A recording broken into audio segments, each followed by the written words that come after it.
One, two, three, four.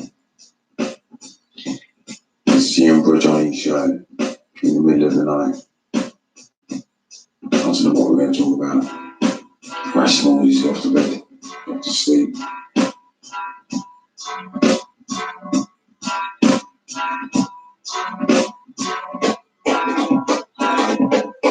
We'll put the news on in a minute.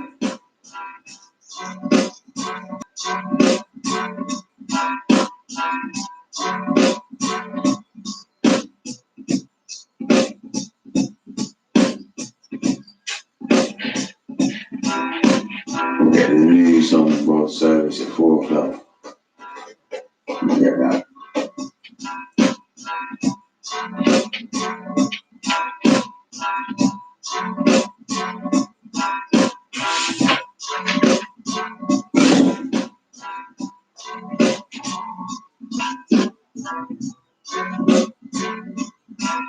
And they were in fact good friends.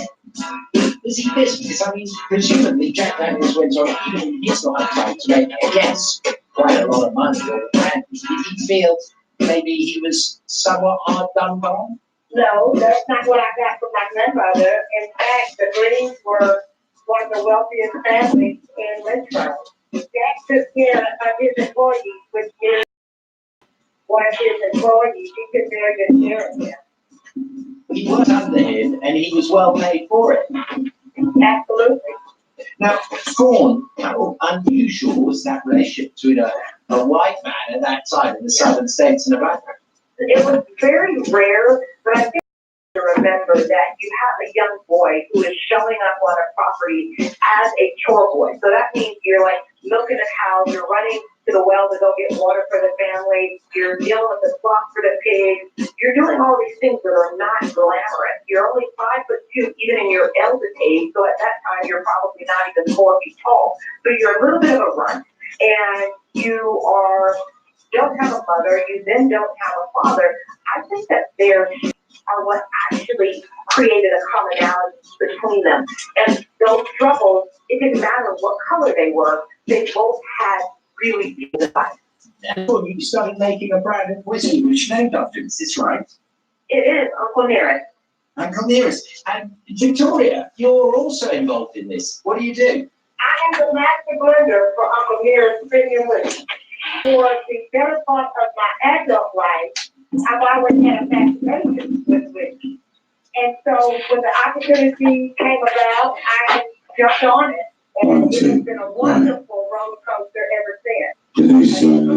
Somewhat like your history circle. Absolutely. In fact, I see the thing now telling them that I have become because it's so emotional for me, but it's very real. It's very real. And it's doing really well, I hear, as well, the sales. Yes, we're doing exceptionally well. We are the fastest growing American whiskey. So yeah, we're doing quite well. Victoria E.D. Butler. Yeah, no, great. And well, great, in this case, granddaughter. The government and Donald Trump are so stupid they can't even see it's just a bunch of rebels. You can't even see what he warned them about rebels. I said that you only kill them if they're a danger. Then it is acceptable to kill them. You can't convert them. We have our traditional December trip to King's College in Cambridge. Bombing the country's not the answer to that. Lessons at Carol. It's ridiculous. Christmas Eve We're service. going through Donald Trump's head.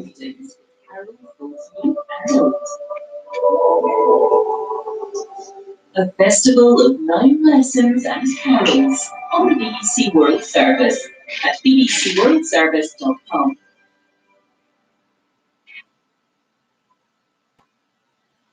And at BBC Service, more or less. We'll be looking at the age of some of the front runners in the Democratic Party's nomination for the United States presidency and for health risks they face. This is the BBC World Service, the world's radio station.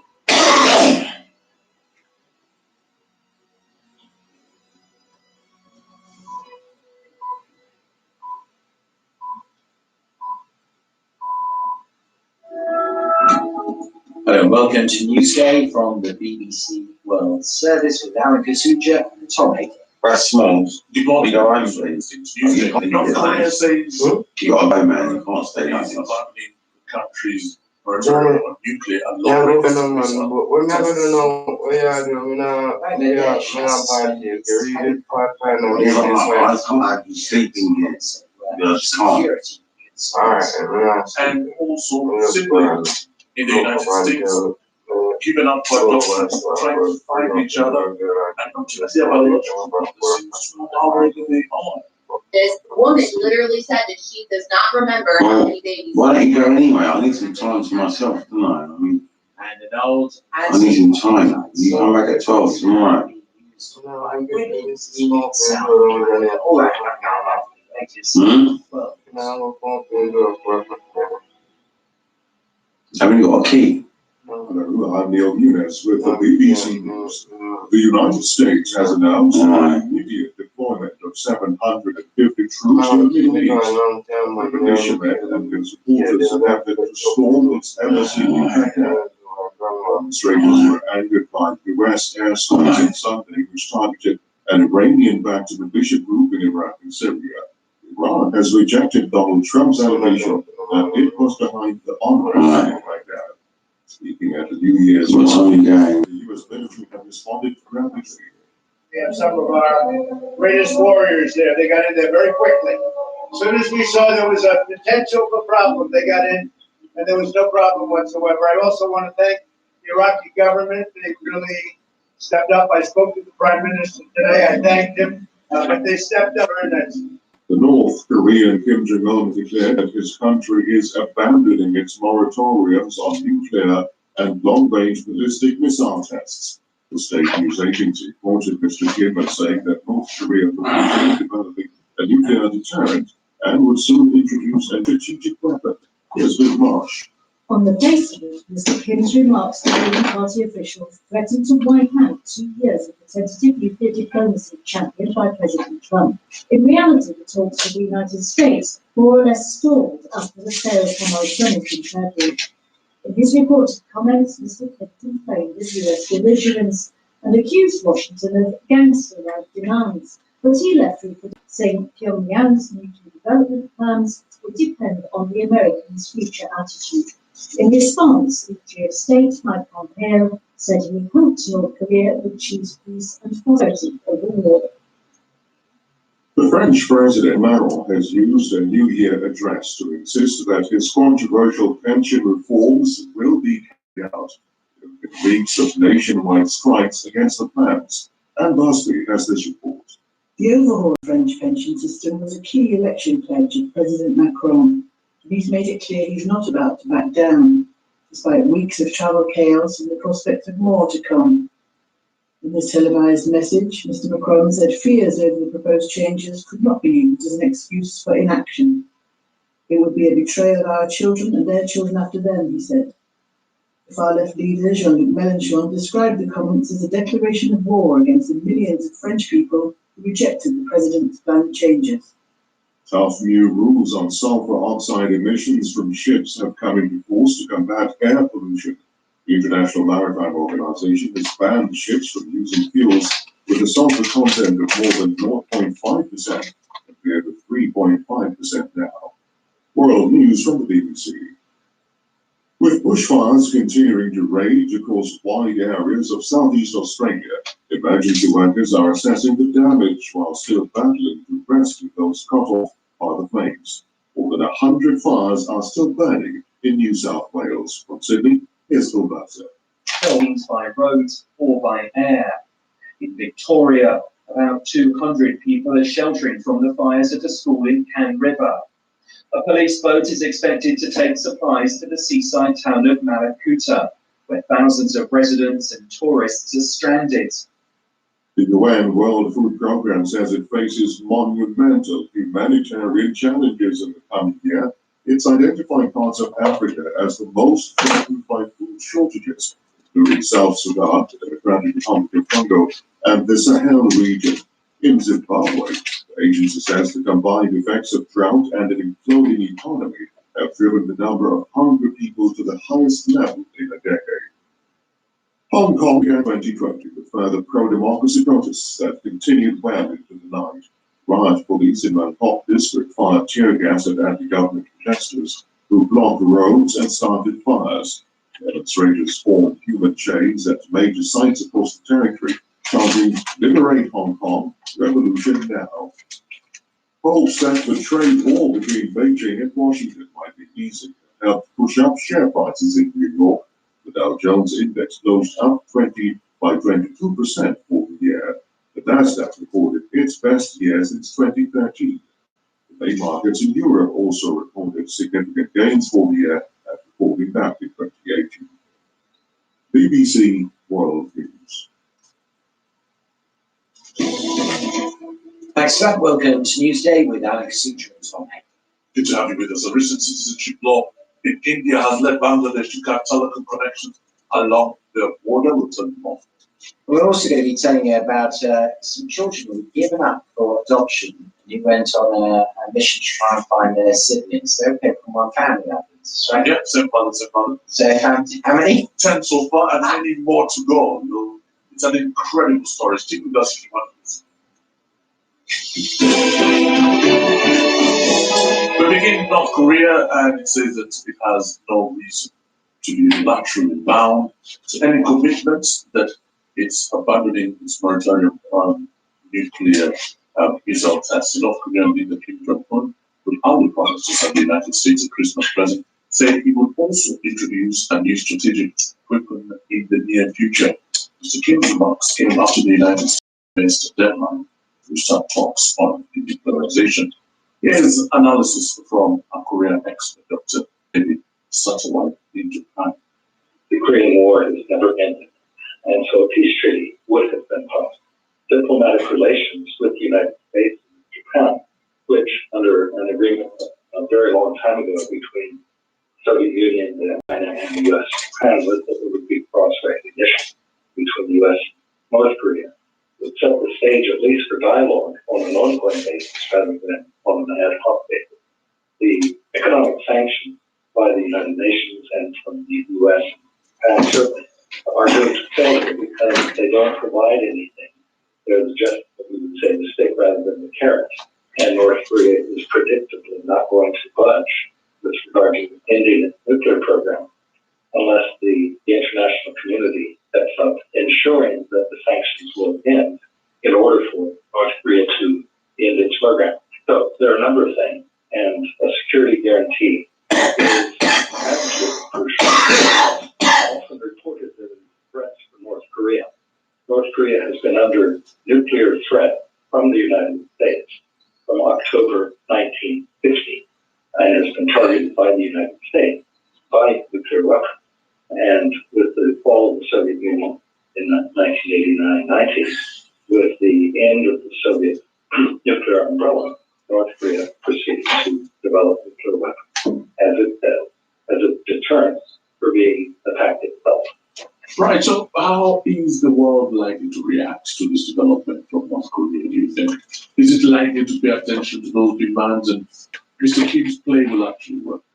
Well, it's interesting you say that. The West is also very predictable. It will have to dig in its heels and say, oh, you've done this, now we have to do that.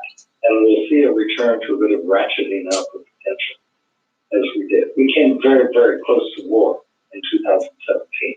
And so the New Year's Declaration of 2018, the Olympics, the series of summits, not just between the U.S.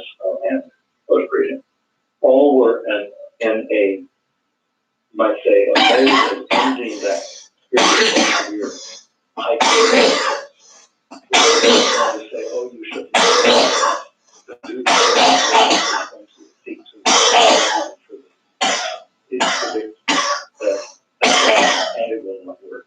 And so, in terms of what Mr. Kim has done, and I have no sympathy for that regime, but it is predictable that they will do this in order to gain further progress in negotiation. We will, again, halt these nuclear tests and or ballistic missile tests if indeed we see serious progress in returning to the negotiating table and achieving what both sides want, which is a less hostile, less tense war readiness on the peninsula. Dr. David Satterwhite, a Korean expert.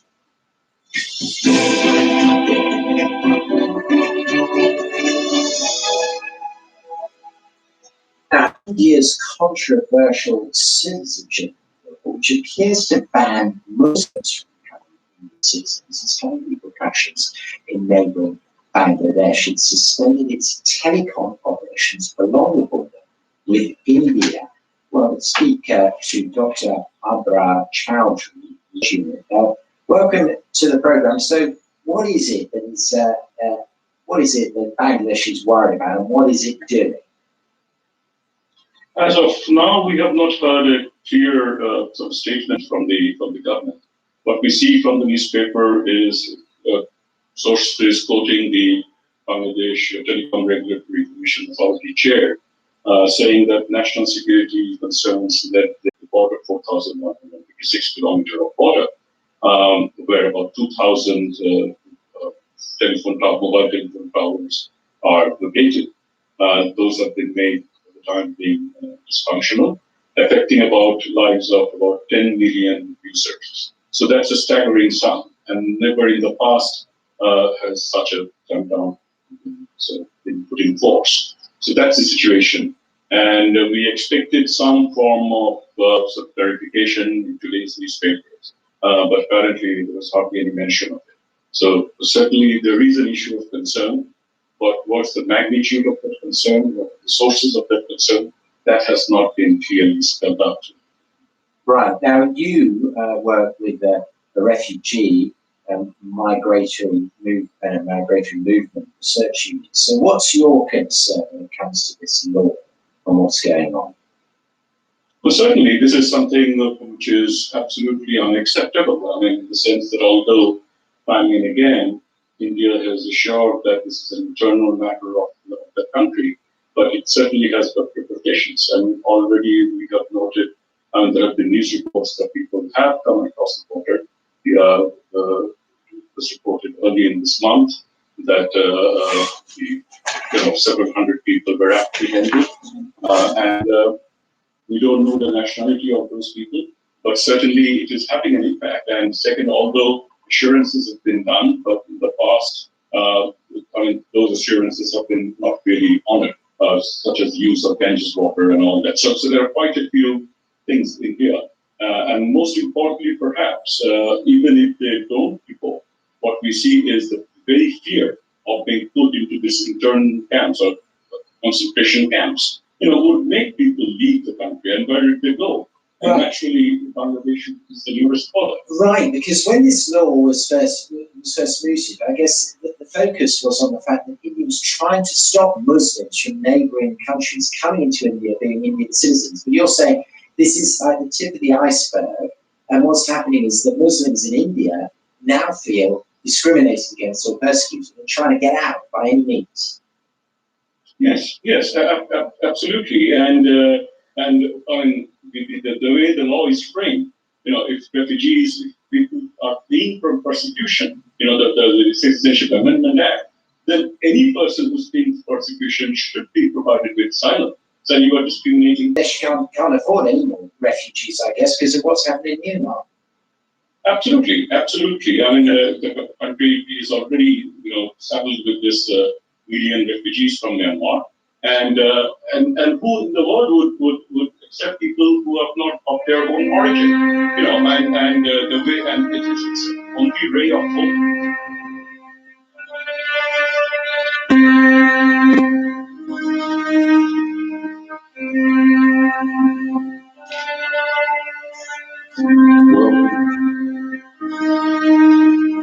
Welcome to the show.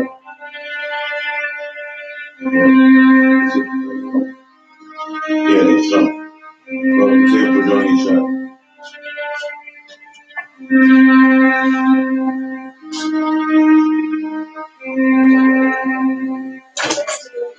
Lessons and carols on the BBC World Service at bbcworldservice.com.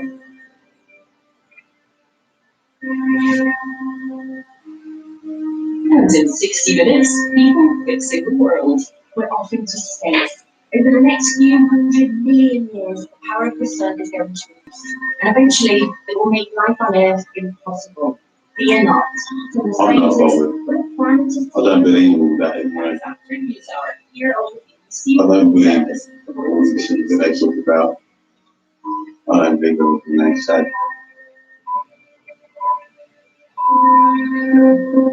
Welcome to News Hour from the BBC World Service. I'm James Kumarasamy. The US sends in military reinforcements after an attack on its embassy in Baghdad. Australia sends in its military to help fire evacuations. We hear from one of the victims. I just thought, I don't know dogs there. I don't know what is Plus, the youngest son of the murdered Maltese journalist Daphne Caruana Galizia on the family's fight for justice. Jesus, I can't believe what she was thinking, and I can't believe there was no justice. There was no accountability, no mystery. And the author Ian McEwan pays tribute to publisher Sonny Mehta. He was one of the greats, and his passing, it's an end of an era of that kind of inspirational partnership. All of that coming up after the news. Here comes the news. Just check it out. Hello, I'm Tom Watts with the BBC News. The United States is sending extra forces to its embassy in Baghdad, where there's been an attack by thousands of Iraqi militiamen. In a phone call, Donald Trump's also told Iraq's Prime Minister Adel Abdul-Mahdi that the government must protect American personnel and facilities there. Here's Paul Smith. Donald Trump points the finger at neighboring Iran. Iran killed an American contractor. He tweeted this morning, "We strongly responded and always will." Now Iran is orchestrating an attack on the US embassy in Iraq. They will be held fully responsible. He also warned Iraq to do more to protect the embassy. The Iraq's government is behind. The US is still an ally in the fight against so-called Islamic State, but its relationship with Iran is much closer. The Prime Minister condemned the weekend. Security forces did not stop. President Trump says what is being called phase one of a trade deal with China will be signed at the White House in mid-January, with what he described as a high-level representative from Beijing. Here's Andrew Walker. The US and China have reached steps to reduce the barriers that are erected to one another's goods. We dispute originally about US complaints over China's use of American companies' ideas and technology. President Trump has given a firm date for signing this first stage deal. Both sides held back from some planned increases in tariffs, trade taxes, and the US will reduce some it has already applied. China has committed to buy more American goods. But many trade barriers will remain, and the talks to remove them will be challenging. Lebanon says it had no prior warning that the former boss of Renault Nissan, Carlos Ghosn, would skip bail in Japan and seek refuge in the country. Quentin Sackville is in papers. For 11 news authorities are saying that Carlos Ghosn arrived in the country legally using a French passport and his Lebanese ID card. They say they've no idea how he managed to escape from Japan. So Lebanese media and Arab media smuggled out the musical instrument box of a Gregorian chant band that was performing at his home in Tokyo. The former Nissan chairman is 5'5" tall. Carlos Ghosn very highly regarded here in Lebanon. He was actually born in Brazil, but was Lebanese heritage. He's even featured on a Lebanese postage stamp. Riot police in Hong Kong have begun the new year by firing tear gas at anti-government protesters who blocked roads and started fires in the Hong Kong district. Around 1,000 demonstrators from 8 major sites across the territory for a chance of the Great Hong Kong Revolution now. The fire display in Hong Kong was scaled down by police from civilians. This is the world news from India.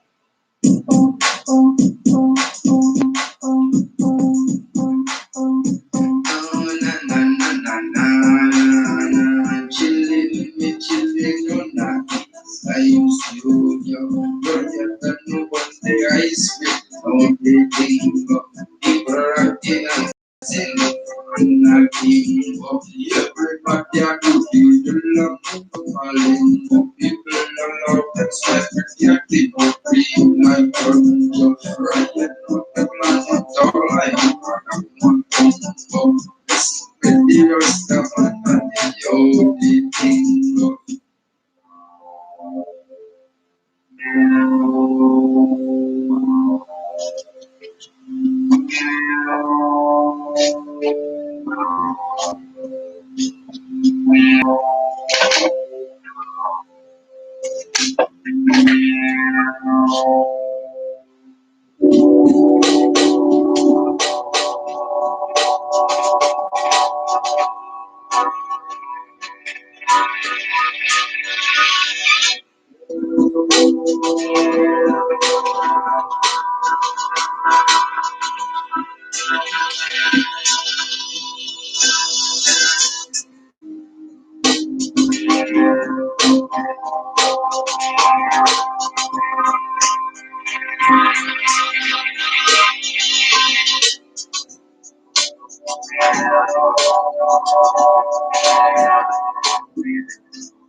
One, two.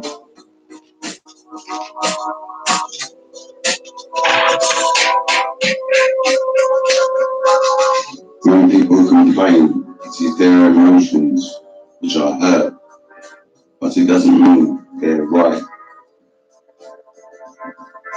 Fools speak, the wise listen. We need to disillusionize everyone. Philosophy is an illness. The questions are all delusions, there are labels. These are just illusion, rebel. We should not disrespect them, otherwise they will never. If you want peace, don't be a rebel. It's the rebels that cause all the problems. ISIS rebels need instrumental dubstep music to relax them. Music is the most influential phenomenon to change people's mind. ISIS needs to smoke weed. We have to become Zen.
philosophy and consideration.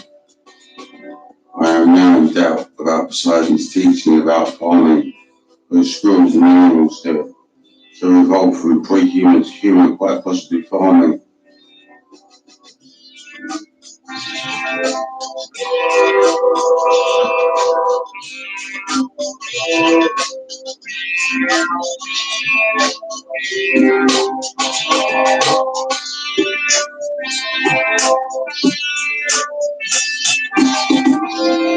There will never be peace without forgiveness, an eye for an eye, and we'll all go blind.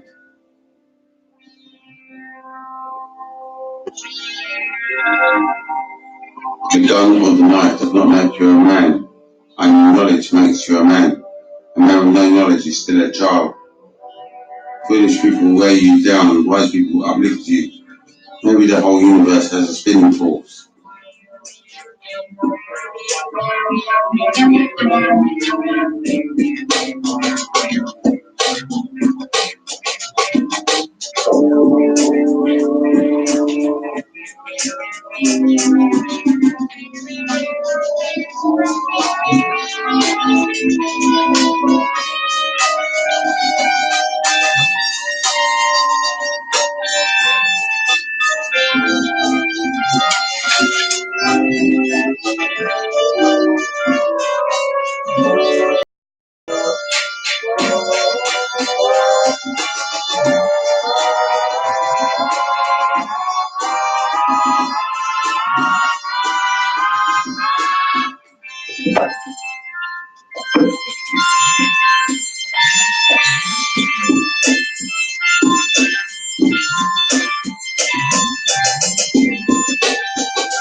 Western philosophy might be completed so that it teaches Eastern philosophy. Eastern philosophy is superior to Western philosophy. Western philosophy is just a set of rules. Eastern philosophy teaches you how to obey those rules. That's why we must follow Eastern philosophy. The Eastern philosophy is the way. That's why we do East life. It's about East life.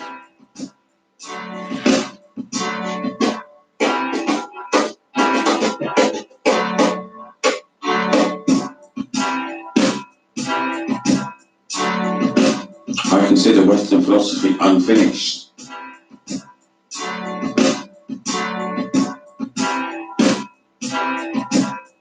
When children age school, they should have equanimity.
In the 3rd century,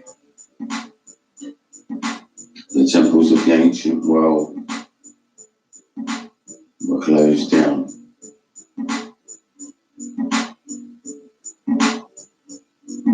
As Christianity became the ruling religion of the Roman Empire, the danger of proliferation was addressed by declaring these to be a capital offence. Are these secrets heretical? And trafficking in them continue to be. Quote, the secret history of the world, Jonathan Black. Rome's decision to close the ancient temples is an oppressive decision. All of the peoples are still like barbarians. The material world is cruel because the subject never feels satisfied. It can become angry and dangerous. Also, an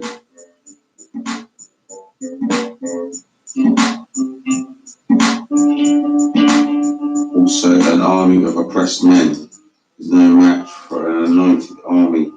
We need to reverse the capital offence of trafficking in secret philosophy.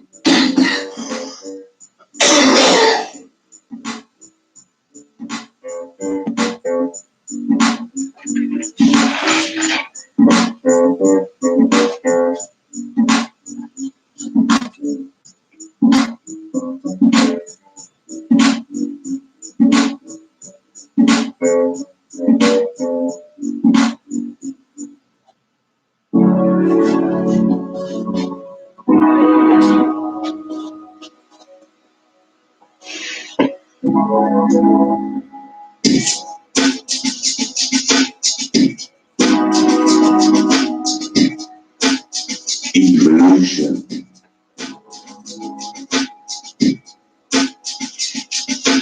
Heterotrophs have a mouth and digestive system. Autotrophs must have been prior to heterotrophs. Is it possible that an autotroph, like a plant, evolved to have a mouth and digestive system and uprooted and swam in the current, eating things? For sex, they would have needed pollination. This is for autotrophs, but when the first heterotroph uprooted, it would find its own mate and pollinate. Also, plants in the sea don't necessarily need to be rooted. The early heterotrophs, because of genetic freak range, would have created many sex organs because of survival. For the fittest, the men, the penis and the vagina survived. Eyes, mouth, digestive system, reproduction system, brain, heart. Right, that's the body.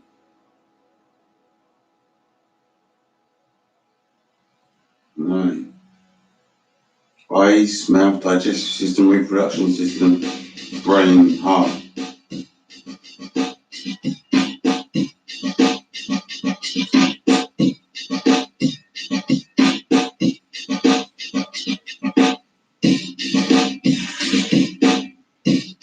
Churchill probably didn't have eyes or a brain. The heart is a simple mind which makes decisions.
I've noticed that Lane Point is very stressed.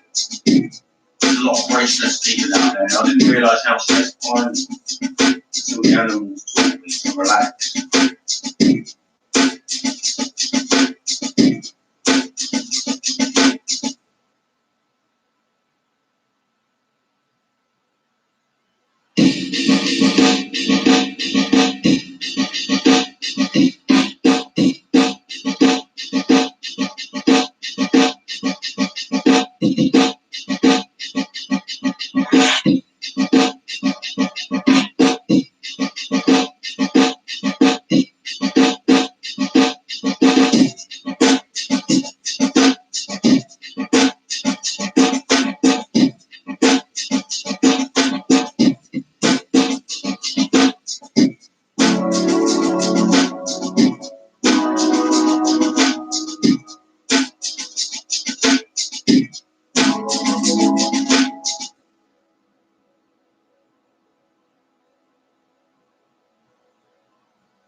Dave, how small is feeling to breathe? You feeling this track?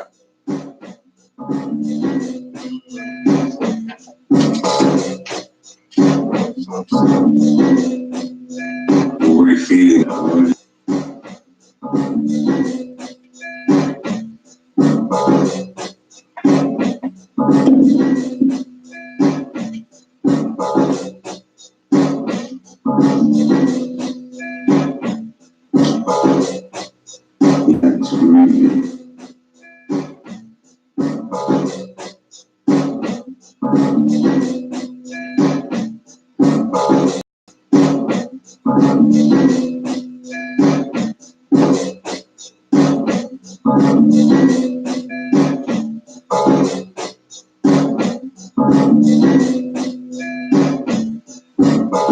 It's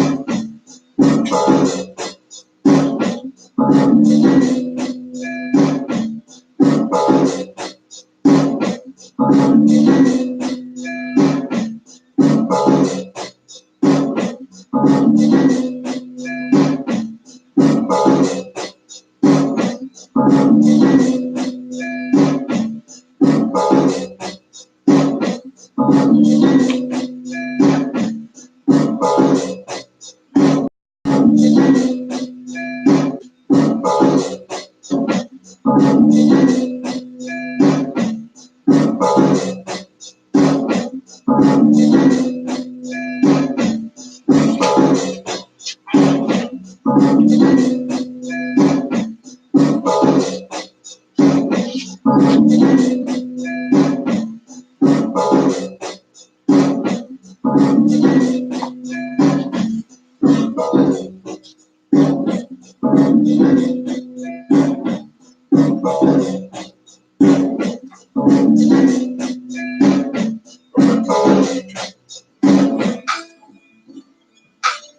The music industry is no different to any other in that it has to change its behaviour fast. But as you know, it isn't. And because of its huge social influence and emotional resonance, you can argue it has an even greater responsibility to change. So the fact that we're not doing much about it is pretty glaring. Lots of us in business are trying to work out in which behaviour or environment action. You're actually taking a good hard look at everything that's involved in touring to try and work out what genuinely is. Yeah, we're working with Tyndall Group and Climate Change Research, and we're also working with Liverpool Council Authority to put on a show as a kind of exemplar of what we're doing with Tyndall. It can mean working with the local council authority to close car parks and do smart ticketing with train operators, electric bus deals, and obviously renewable power sources. One of the main things is working with responsible corporate partnerships. It's great that gigs have that ability to convey a message, but if you then are partnering with corporate entities that are also less than sort of like clean on their environmental record, and also are potentially financial institutions that are backing fossil fuel institutions, then what kind of message does that send out? Broadcast till 6 o'clock. And when we think about reducing the environmental Yeah, impact 6 of o'clock, touring, we'll do we something think about else. moving the band around, there are London flights involved, that kind of thing. Is that really what has the biggest impact, or what else would need to change? We did a lot of what everyone's doing at the moment, which is offsetting. And when it came down to the calculation of the carbon, the band and crew calculation was 10% of what the audience was. The audience made up sort of 89% of the carbon. So anytime large groups of people gather together in one place, a lot of carbon is going to be expended on getting them there. You can't ask or compel all of them to change the way they travel to come and see you. Does it mean we have to rethink the idea of large events? Well, we're working with Liverpool Council Authority. They're going to close the car parks for the day, which is quite a big thing to do in terms of local politics, as you can imagine, how that's going to go down. And we're working with an electric bus company. We're going to look at all the energy being renewable and obviously how we can create, we'll go back to the grid. So we're hoping that we can actually create legacy grid infrastructure, which can then power future gigs.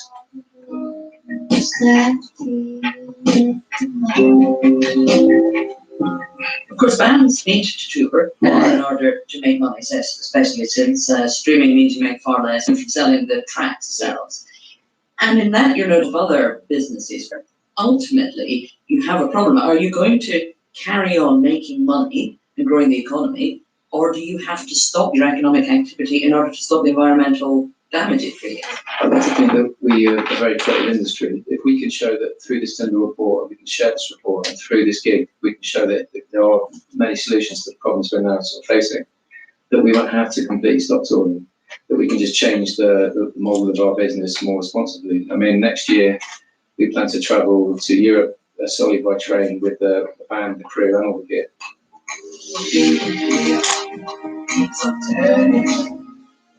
On a simple line. And that report's by our colleague, Sarah Smith. Do you like passing it down? Yeah. Okay, then. In a moment, the latest world news to us.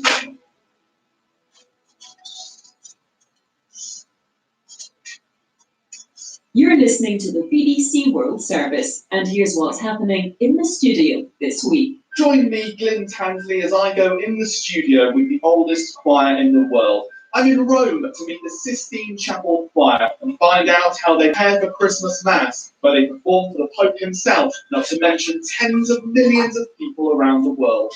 In the studio at bbcworldservice.com/in-the-studio.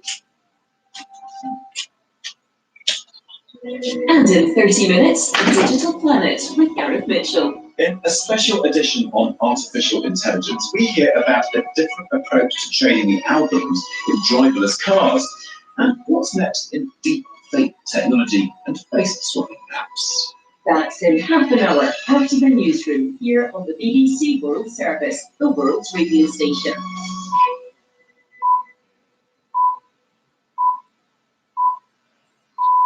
At 5 hours GMT, welcome to the newsroom from the BBC World Service. I'm Alex Ritson. North Korea's Kim Jong-un warns the US to expect more nuclear weapons tests, prompting dismay. He made those commitments to President Trump in exchange for President Trump agreeing not to conduct large-scale military exercises. We've lived up to our commitments.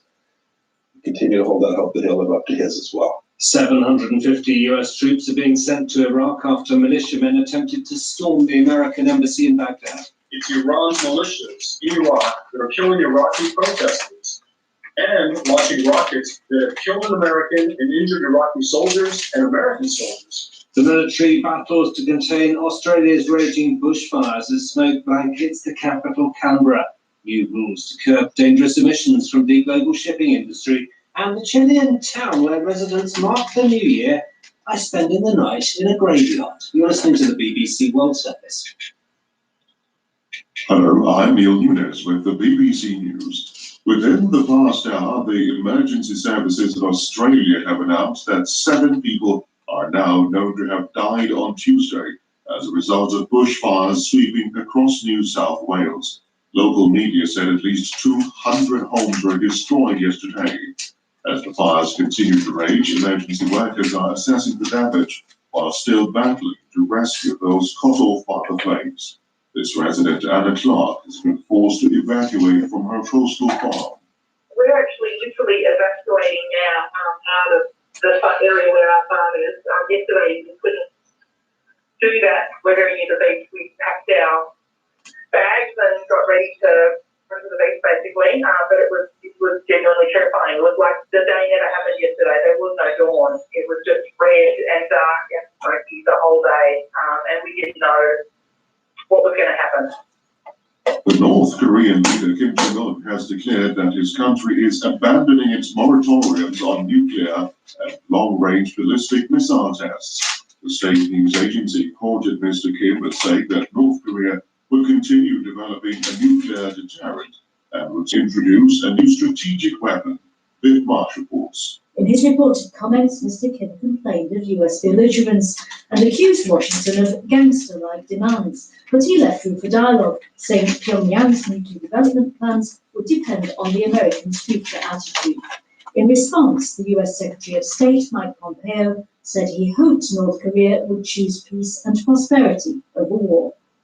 The United States has announced the immediate deployment of 750 troops to the Middle East after militiamen and their supporters attempted to storm its embassy in Baghdad. The demonstrators were angered by US airstrikes on Sunday, which targeted an Iranian-backed militia group in Iraq and Syria.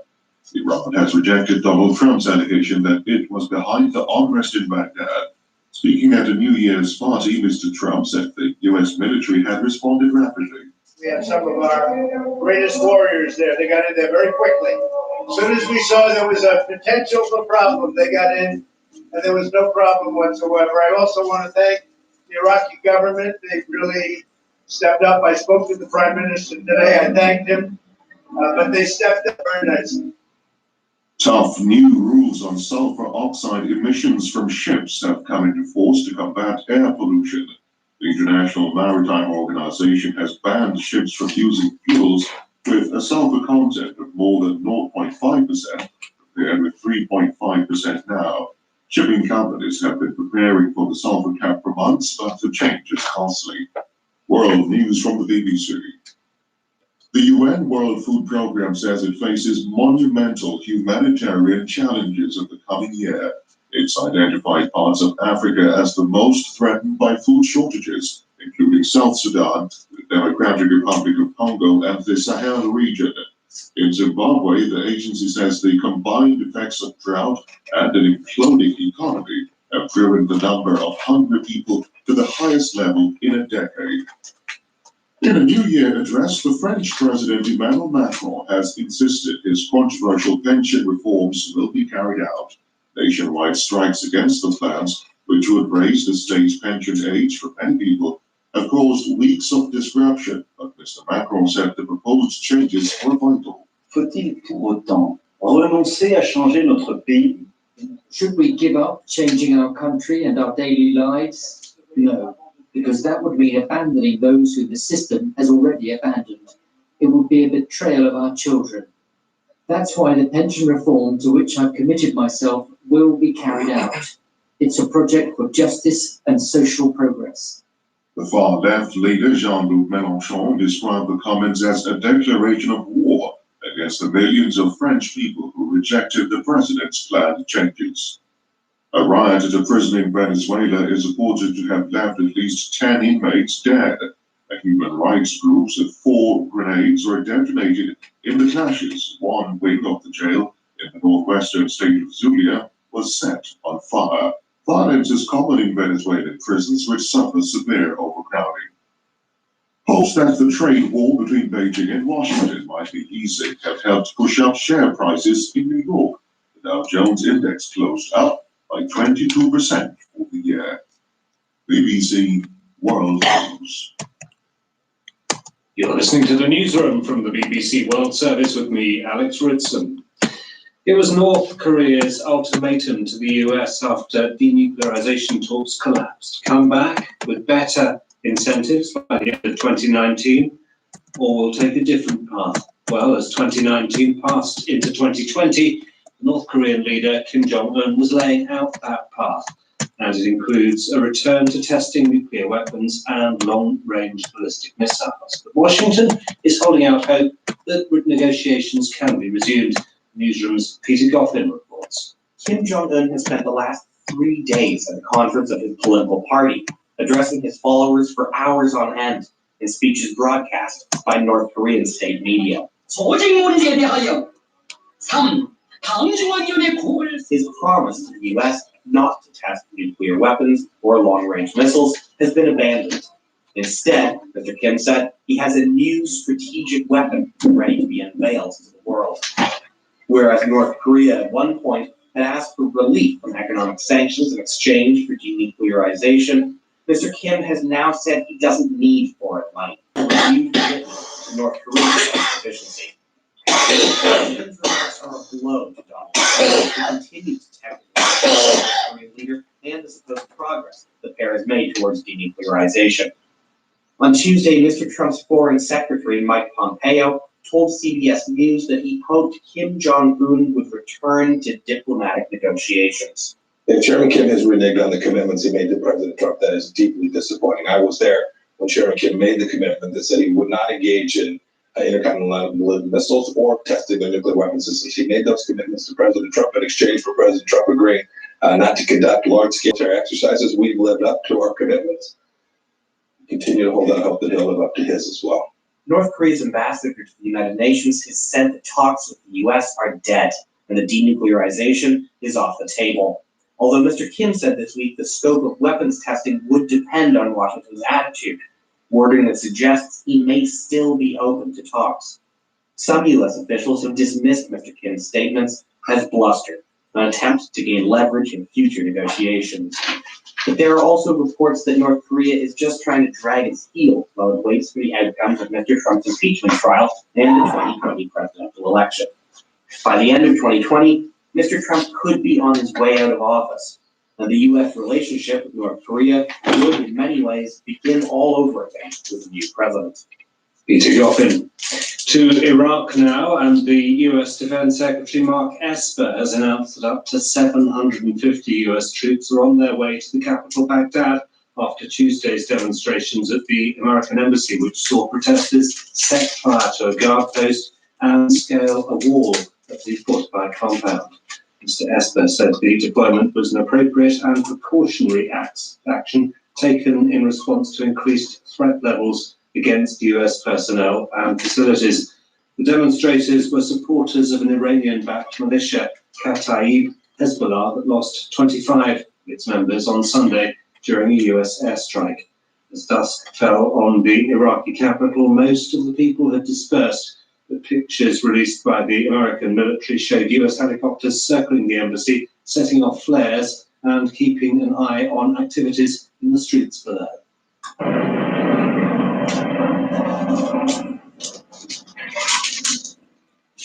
Before the start of a New Year's Eve party at his Mar-a-Lago estate in Florida, Donald Trump commented on the US response. I think it's been handled very well. The Marines came in. We had some great warriors come in and do a fantastic job, and they were there instantaneously as soon as we heard. I use the word immediately. They came immediately, and it's in great shape. As you know, this will not be a Benghazi. Benghazi should never have happened. President Trump is placing blame for the day's events firmly with Iran. He tweeted that Tehran would be held fully responsible for lives lost or damage incurred and pay a very big price. Mike Pregent is a senior fellow with the Hudson Institute and was a former intelligence advisor to General David Petraeus in Iraq. So here's what's likely going to happen. Kataib Hezbollah will continue to stay where they are inside of the green zone, threatening the U.S. Embassy. They will hope that it's somehow a constraining event on U.S. actions. What we're seeing by the U.S. president is the president is sending reinforcements. We have Marines that are now in the embassy compound to protect personnel and to protect the embassy. And we put immense pressure on Baghdad to protect the U.S. Embassy. We do expect Kataib Hezbollah to launch rockets and mortars at U.S. bases throughout Iraq. Try not to kill Americans, but just showing their capability. If they do kill Americans, I'm afraid that the U.S. response will be a response that's going to be inside Iraq against the IRGC or the IRGC Quds Force. Iraqis are asking us to separate Iraq from the U.S. and not use Iraq as a battlefield. It's Iran's militias in Iraq that are killing Iraqi protesters and launching rockets on Iraq that have killed an American and injured Iraqi soldiers and American soldiers. And yet Baghdad somehow condemned the United States for defending itself instead of arresting the leader of this militia and going after Kataib Hezbollah. The American view there from Mike Pregent. Our Middle East analyst Alan Johnston has this assessment of the Iraqi government's prediction. The government is endlessly impossible sort of position. There are these two vast influences bearing down on them, one from Iran and the other from the US, and this latest episode has ratcheted up tensions all the more. The Iraqi government worries that these tensions will be played out, that Iraq will become some kind of battlefield. Of course, the Iraqi militiamen were hugely aggrieved by the events of Sunday, and it seems they were allowed to just march unmolested into the heart of that heavily fortified green zone, the security centre at the heart of the city. No effort to stop them. It's normally very hard indeed to get into that area, but they just breezed through the checkpoints, which would suggest that they had some at least official blessing for this from the government. Alan Johnston. Now to Australia, where the scale of destruction caused by catastrophic bushfires is becoming clearer. 7 people have been killed on the New South Wales south coast and hundreds of homes have been destroyed. Military helicopters have been deployed to help contain more than a dozen emergency level fires that are still burning across a 500-kilometre stretch of land. ABC journalist Shelby Stewart is in the coastal town of Nowra, south of Sydney. At the moment, there's still more than 100 bushfires that are burning across New South Wales, and the majority of those are still uncontained. And this comes just after one of the most devastating days we've had this bushfire season. At the moment, residents here are waking up. It's the morning here, and they're discovering just how devastating the last 24 hours have been. We now know that around at least 200 homes have been lost just yesterday, which of course was New Year's Eve, meant to be a time for celebration, have been lost yesterday. Right now, there are many people who are trapped, are believed to be injured, and because they're in isolated communities, it's just impossible for emergency services to reach them. And of course, despite those terrible fires we saw yesterday, there are many people who continue to burn. And one of the big risks for these communities now as well is falling trees. Much of this forest is being burnt. We've seen over 4 million hectares of land burnt now, which is it's larger than Wales. It really is an incredible scenes down here, and these communities are really Stewart, the thousands of people who are forced to seek refuge on a beach in the state of Victoria remain stranded as major roads have been closed by fires that are still burning out of control. Our correspondent Phil Mercer has the latest. Some communities remain cut off, and there are some of those that remain in active fire zones. So the authorities are very worried about those communities. In the town of Malakuta, where thousands of people sought refuge on the beach 24 hours ago, those people still can't get out of the town because the roads are deemed too dangerous to leave. So supplies are dwindling, and we've heard that a police boat will be taking supplies in at some point today. The military may well be needed.